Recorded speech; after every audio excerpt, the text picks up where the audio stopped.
حرم اور علی کے ایک دوسرے کو دیکھ کر آنکھوں میں بیدار ہوتے لوہی جذبوں سے بھی آگاہ تھی، اگرچہ زبانیوں کلامی ان میں کبھی یہ بات نہ ہوئی تھی کہ کچھ باتیں اور جذبے انکہی ہی اچھے لگتے ہیں۔ علی میڈیکل کے تیسرے سال میں تھا اور ہاسٹل میں ہوتا تھا۔ ان کا چکر تقریباً ہر ماہ بعد یا پھر کسی تہوار کے موقع پر لگتا تھا۔ ابھی 3 دن پہلے ہی تو وہ گھر سے ہو کر گیا تھا۔ حرم بھی تائی کی فیملی کے آنے سے پہلے واپس چلی گئی تھی۔ فلاح پڑھتے پڑھتے چونک کر سیدھی ہوئی، کوئی تھپ سے اس کے پاس آ کر گرا تھا۔ اسے ناگواری سے سر اٹھا کر دیکھا۔ وہ آئمہ تھی، شکل و صورت میں اس سے بےحد مشابہ مگر عادات میں بےحد مختلف۔ کیا ہے یار، گاؤں میں تو ہم اتنا مصروف اور مزے کی زندگی گزارتے ہیں، کبھی یہاں کبھی وہاں۔ اگر ہم کسی کے گھر نہیں گئے تو اکثر کوئی نہ کوئی خود آتا رہتا ہے، مگر یہاں توبہ جیسے الو بول رہے ہو ہر طرف۔ اس کے بیزاری سے کہنے پر فلاح نے طویل سانس لیتے ہوئے بک بند کر کے ایک طرف رکھی اور اس کی طرف پوری طرح سے متوجہ ہو گئی، کیونکہ پتہ تھا کہ اس کی موجودگی میں وہ اپنی توجہ بک کی طرف مرکوز نہیں رکھ پائے گی۔ تمہیں یہ بوریت اسی لیے محسوس ہوتی ہے کہ تم لوگوں کے پاس کوئی ایکٹیویٹی نہیں ہے۔ آج تم بھی کالج یا یونیورسٹی کی اسٹوڈنٹ ہوتی اگر جو تعلیم جاری رکھتی، پھر یہ بیکار کا رونا نہ ہوتا کہ بوریت ہے۔ ارے واہ، کیوں نہیں ایکٹیویٹی؟ کوئی گھر کا سارا کام کون دیکھتا ہے؟ ہم بہنیں ہی نا، وہ تو آج کیبل نہیں آ رہی، ورنہ اس وقت تمہارے پاس وقت ضائع نہ کر رہی ہوتی۔ اور ان موٹی موٹی کتابوں سے تو بابا ہمیں دور ہی رکھو۔ ویسے بھی اماں کہتی ہیں زیادہ پڑھنے لکھنے سے لڑکیوں کا دماغ خراب ہوتا ہے، سوتا ہے شکل پر الگ پھٹکار برسنے لگتی ہے۔ یہ آئمہ کے خیالات نہیں، تائی جمیلہ کے احساسات کی چھاپ تھی جو ان کی ساری اولاد پر بےحد گہری تھی۔ ویسے ایک بات تو بتاؤ، روز کالج آتی ہو، کہیں کوئی چکر وکر تو ضرور ہوگا؟ یہ تو میں مان ہی نہیں سکتے کہ اتنا عرصہ شہر میں رہو، باہر کا رستہ بھی دیکھا ہوا ہو اور کوئی آنکھ میں ٹکا نہ ہوا ہو۔ چھپانا مت، آخر کو ہوں تو تمہاری بہن نا۔ اس نے جس طریقے سے آگے کو جھک کر آنکھ مار کر فلاح کو کہا، وہ ضبط سے سرخ پڑ گئی تھی۔ اپنے نادر خیالات اپنے تک ہی محدود رکھو تو زیادہ بہتر ہے۔ انسان کی کردار اور عادات و اطوار کا شہر یا دیہات سے کوئی تعلق نہیں ہوتا، بس نیت اور سوچ صاف رکھنی چاہیے۔ اس لیے تو میں تمہارے پاس بیٹھتی نہیں ہوں۔ مجھ سے چھوٹی ہو تم، لیکن باتیں ایسی عالمانہ فاضلانہ جیسے پتہ نہیں 17 سال بوڑھی کو سن رہی ہوں، جیسے پتہ نہیں 70 سالہ بوڑھی کو سن رہی ہوں۔ اور اس میں برائی کیا بلا؟ لڑکی جوان ہو، خوبصورت ہو تو ہو ہی نہیں سکتا کہ اس کی زندگی میں کوئی لڑکا نہ ہو۔ وہ منہ بنا کر بولی تھی۔ تم بھی تو جوان اور خوبصورت ہو، تمہاری زندگی میں کوئی لڑکا ہے؟ ہاں ہے نا، فلاح کے پوچھنے پر وہ کھلکھلا کر ہنسی تھی۔ اب ہر کوئی تمہاری طرح آدم بزار تھوڑی ہوتا ہے۔ ساجدہ ہے نا میری دوست، وہ ملکوں کی بیٹی، اس کا بھائی ہے ملک اسد۔ یہ لمبا چوڑا، پورے گاؤں میں ایسا کوئی گبرو جوان نہیں ہے، پھر پڑھا لکھا، لیکن آئمہ حسن کسی سے کم ہے کیا؟ پہلی نظر میں ہی دیوانہ ہو گیا میرا، کہتا ہے شادی کروں گا تو صرف تم سے، جبکہ اس کی ماں تو اپنی بھانجی کو بہو بنانا چاہتی ہے۔ وہ پتہ نہیں کیا کیا قصے سنا رہی تھی، جبکہ فلاح منہ کھولے آئمہ کو دیکھے گئی، اور آخری بات جو اس نے کی، اس نے تو آئمہ کو بہت تشویش سے دوچار کر دیا تھا۔ اس کی لمبی چوڑی محبت کی داستان کے بعد اس نے بتایا کہ وہ پہلے تو تب ملا کرتے تھے جب ملک اسد شہر سے گاؤں آتا تھا، اب تو ان کو زیادہ آسانی ہو گئی ہے کہ آئمہ خود شہر آ گئی، سو وہ خود ہی مل لائی تھی اسے۔ ملک اسد بھی ان کے شہر آنے جانے سے بہت خوش ہے۔ یہ ٹھیک نہیں ہے آئمہ، اگر وہ مخلص ہے تمہارے ساتھ تو اسے کہو سیدھے طریقے سے رشتہ بھیجے، ورنہ اس قسم کی محبتیں سوائے رسوائی اور ذلت کے کچھ نہیں دیتی۔ تم خدا کے لیے آئندہ یہ ملنے ملانے والا سلسلہ بند کر دو، امی اور ابا کو پتہ چل گیا تو بہت برا ہوگا۔ فلاح کو سمجھ نہیں آ رہی تھی کہ وہ اپنی نادان بہن کو کن الفاظ میں سمجھائے کہ وہ ایسے ہر فعل سے باز آ جائے جس میں خود اس کی اور اس کے ماں باپ کی عزت کی رسوائی کا سامان پوشیدہ ہو۔ لو، تم خامخواہ ہی ڈر رہی ہو، یہی تو دن ہوتے ہیں زندگی کا حسن محسوس کرنے کے، لطف اٹھانے کے۔ امی ابا کا تو تمہیں پتہ بھی ہوگا کہ جوانی میں زوردار چکر چلا تھا، پھر ہی ابا امی کو بیاہ کر لائے تھے۔ یہ جوانی ہی ایسی ہوتی ہے، دیوانی۔ لاپرواہی سے ٹانگیں جھلاتے آئمہ بولی تو فلاح ناگواری سے اسے بس دیکھ کر رہ گئی تھی۔ اب سارا وقت یہ لیکچر کا پروگرام ہوگا کیا؟ کچھ کھانے پینے کو ہی لے آؤ یار۔ صرف مشکل میں وہ فلاح کی بہن تھی، صرف شکل میں وہ فلاح کی بہن تھی، سارے اتوار تائی جمیلہ کے اس میں موجود تھے۔ بیٹھو میں کچھ لاتی ہوں، لیکن آئندہ مجھے یار وار جیسے بےہودہ القابات سے مت نوازنا، فلاح اٹھتے ہوئے بولی، جبکہ آئمہ اس کی کسی بات کا نوٹس لیے بغیر ادھر ادھر گھوم پھر کر اس کا کمرہ اور چیزیں بے تکلفی سے دیکھنے لگی تھی۔ سنو، یہ تائی کو پتہ ہے ملک اسد والے معاملے کا؟ جب آئمہ اس کے بنائے ہوئے نگٹس مزے سے کھا رہی تو اس نے جھجکتے ہوئے پوچھا تھا۔ ہاں نا، یہ تم شہری لوگ ہوتے ہو دل کے کھوٹے، اوپر سے کچھ اندر سے کچھ۔ ہم تو بابا جیسے اوپر سے ہیں ویسے ہی اندر سے۔ اماں ہماری سب باتوں سے واقف ہے، وہ کہتی ہیں دیکھنا جلدی اسد ملک اپنی ماں کو لے کر آئے گا۔ آخر معمولی حسن تو نہیں ہے میری آئمہ کے پاس؟ عائزہ کا بھی جب مراد سے چکر چلا اس نے آ کر اماں کو سچ سچ بتا دیا تھا، وہ تو اماں کو ہی پسند نہیں آیا۔ ٹوٹ پونجیا، اماں نے کہا میری بیٹی کے لیے یہی جدی پشتی فقیر رہ گیا کیا؟ پھر عائزہ بھی اس سے رابطہ ختم کر دیا۔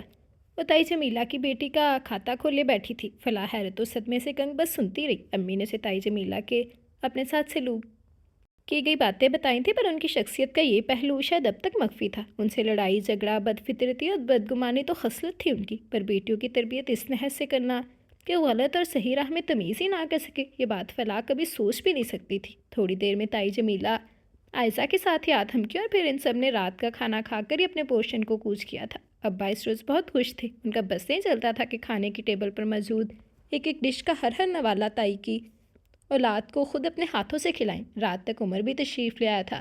تائی کی بیٹیوں کی نسبت وہ سنجیدہ رہا، اور فلاح کو تو جیسے کسی حد تک اکھڑ بھی لگا تھا۔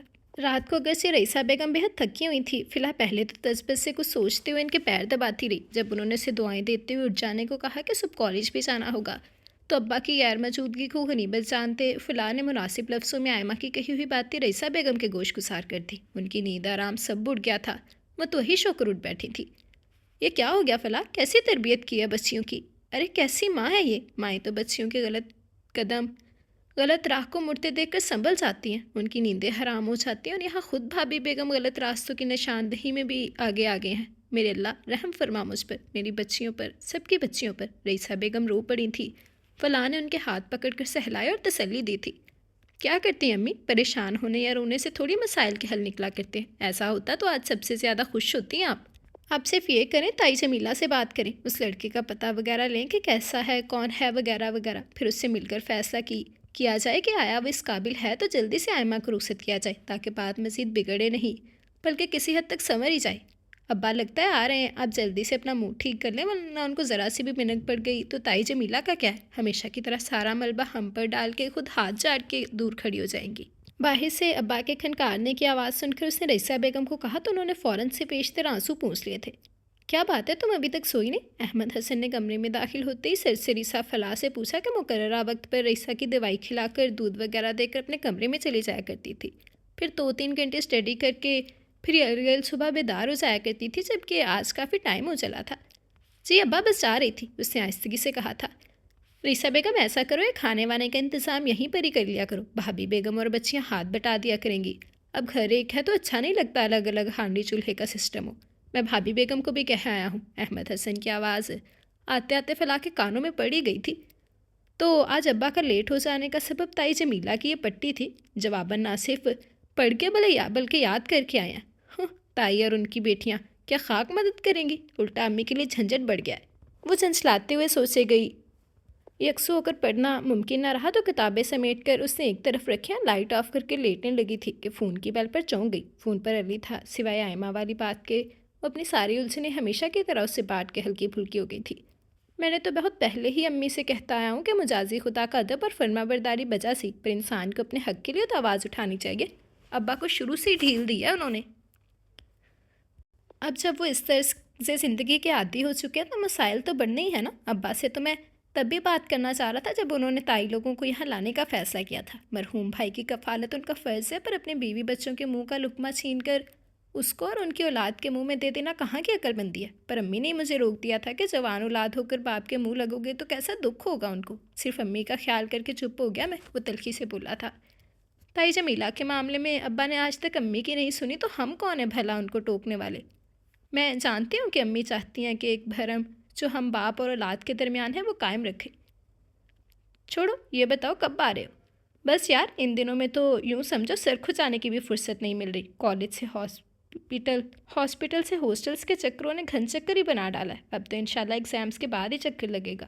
تم بتاؤ تمہاری عزیز سہیلی کا کیا حال ہے؟ کافی دنوں سے ناراض تھی، کال ہی اٹینڈ نہیں کر رہی۔ فلاح چونکہ وہ حرم کی بات کر رہا تھا، ان کے درمیان کچھ انبن ہو گئی، حرم نے اسے ہوا تک نہیں لگنے دی تھی، لیکن یہاں علی تھا اس کا عزیز و جان بھائی، اس سے اپنا ہر دکھ سکھ شیئر کرنے والا۔ اس نے حرم کو اچھی طرح پوچھنے کا دل میں تہیہ کرتے ہوئے علی کی تسلی کروائی۔ جواباً اس نے اس کو اپنا امی اور ابا کا خیال رکھنے کا کہہ کر کال ڈراپ کر دی تھی۔ صبح والی کسل مندی اور کڑواہٹ کہیں اڑنچو ہو چکی تھی۔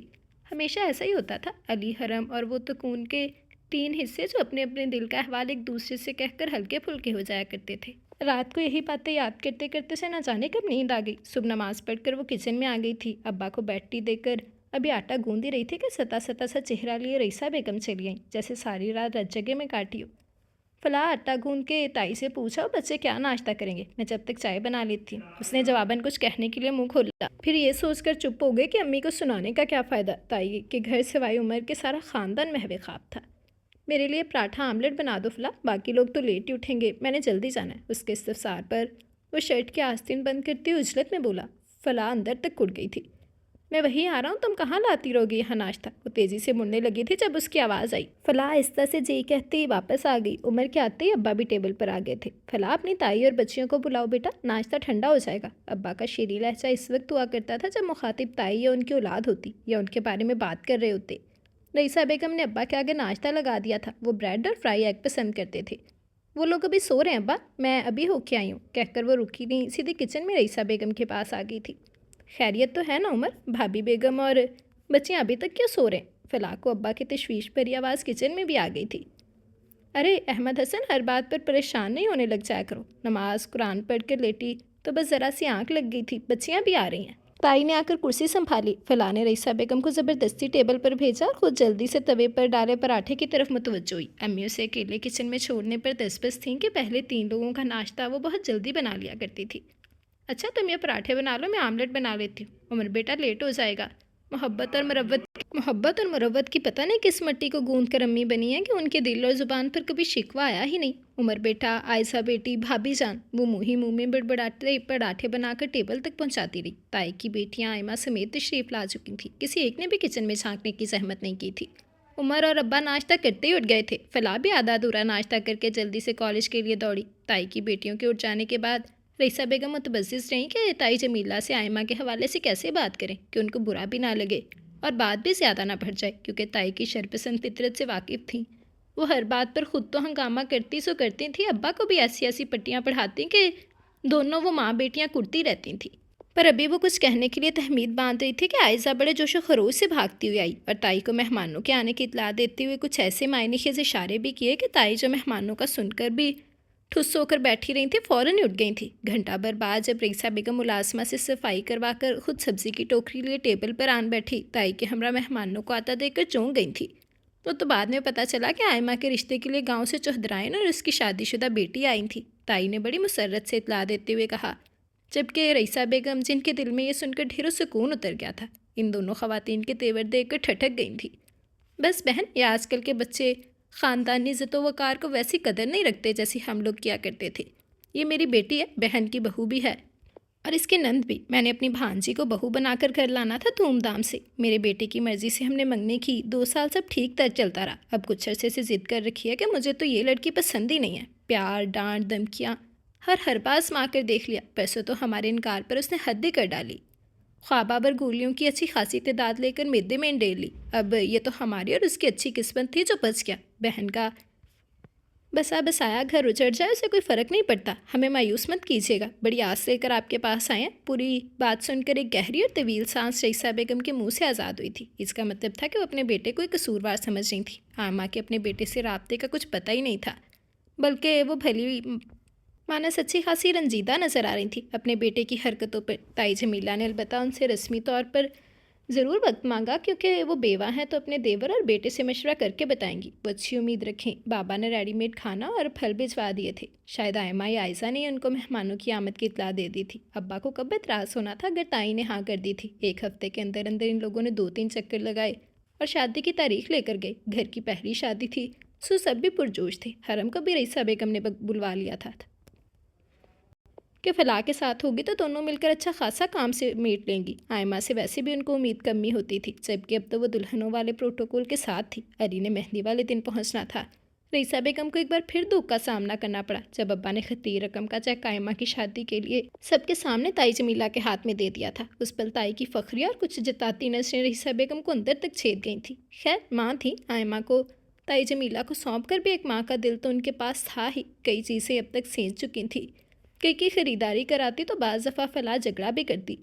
مت خوار کیا کریں ان بے فیض لوگوں کے لیے خود کو، اب کیوں ہلکان کرتی ہیں خود کو جب بڑی تائی ہیں اس گھر کی۔ سارا نظام ان کے کہنے پر چل رہا ہے، روپے پیسے کی وہی مالک ہیں، ہم کسی گنتی میں ہی نہیں تو ایسی ضلالت کا فائدہ۔ حرم ہیں کرتی رہ گئی، پر اس نے سرخ چہرے کے ساتھ بات مکمل کر کے ہی دم لیا تھا۔